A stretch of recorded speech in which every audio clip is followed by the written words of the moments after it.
Good morning, YouTube. Today's video is going to be about the midterm elections and the great victory that the Democratic Party had. Well, was it a great victory? Let's think about this. What costs did the Democratic Party incur for this great victory? And what does this great victory hold in store for 2020? Will they continue on this road to success? Well, my position is no. This great victory was not a great victory. That when you consider out what it cost them, this is going to be more like a Pyrrhic victory. This is going to be a battle that they would have done better if they had lost. And they're going to come to realize that in 2020 when they get shellacked. Now, let me explain. Let's talk about the costs that were incurred. Okay. Let's look at their traditional allies, starting with the mainstream media. The mainstream media has always been successful in manipulating our elections. Some say as much as 10 or 15% could swing the election by 10 or 15 points.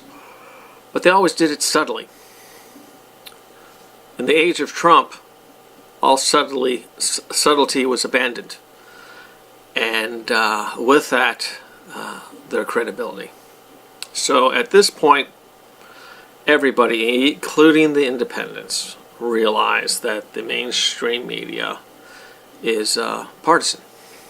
Okay, so that's gone, and it's never coming back. Well, you know, in the case of the mainstream media, it doesn't really matter because everybody's watching YouTube now anyway, right? But here's one that's a little bit more profound. They also had allies in the deep state. Now, the deep state, you know who they are. They collect data on Americans, and if they believe that information would be useful to a candidate that they particularly like, they'll provide that information to that candidate.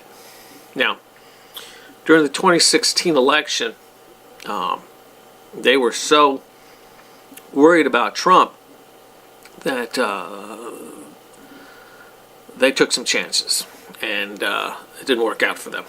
And what made it worse is that after Trump won, they doubled down, and then they actively went after him to try and cower him.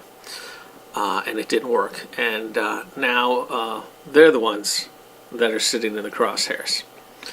And believe me, there's nothing a deep stater hates than having his pension jeopardized. Okay? So, in all future elections, including the midterms, that source of information to the establishment candidates has been cut off, and I don't see it being reestablished for a generation. Okay, so those people are gone. Won't be around for the 2020 election. Okay, then another ally they have, they've always, and this goes for any establishment, including the establishment Republicans, is the money, the donor class, Wall Street. Okay, Wall Street has always supported these candidates because these candidates, these establishment candidates, supported their position on globalization. Okay, it was Wall Street that was pushing this, along with open borders and all that. Okay,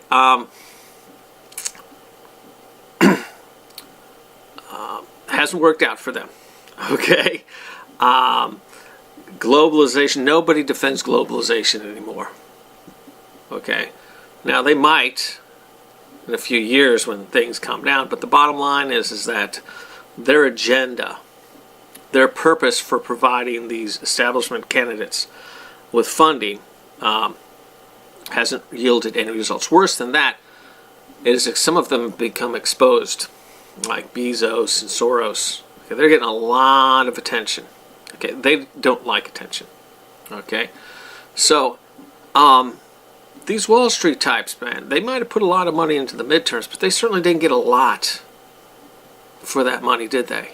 Trump's still in power. The trade war with China is rolling right along. And looks like Hillary Clinton might be getting indicted soon, now that we have a new Attorney General. Right? So, how long are these people going to continue to back a loser? Now let's go to their new allies. Okay? To get the energy into the campaign, and to get some of these swing districts, they had to embrace the progressives. You know who they are, the Bernie bros. Right?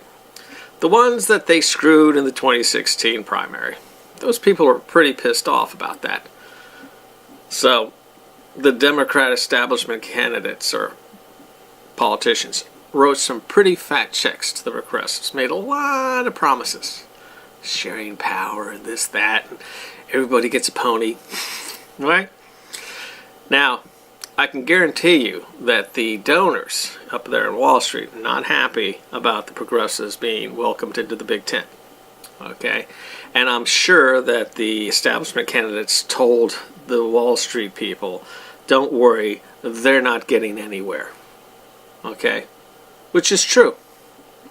The establishment Democrats will never follow through on any of the promises they made to the progressives. Yes. They're going to betray them again. I know you're thinking, well, the progressives are pretty delusional. They're divorced from reality. They probably won't realize it. Well, I don't know. Nobody's that dumb. Which leads us to 2020. How are the Democrats positioned for 2020? Well, mainstream media allies gone. Deep State's not going to be helping them. Wall Street, they'll always give them money. But at some point, they're going to start cutting back on that. Or worse, start providing money to the other side. After all, that's what they do. And then you've got the progressives. What are these progressives going to do in 2020 when they wake up and realize they didn't get their pony? Who are they going to blame? Are they going to blame Trump? Or are they going to blame Pelosi and her ilk? We'll see, won't we? My point is that they're not looking good in 2020. Granted, it's 2 years away, and a lot can happen. We'll see. But this victory, this midterm victory that they're claiming as some, their great victory, there's nothing great about it, not for them. They might not realize it yet, but in 100 years, when the historians look back at this election, they're going to go, that was a very, very expensive victory. Anyway,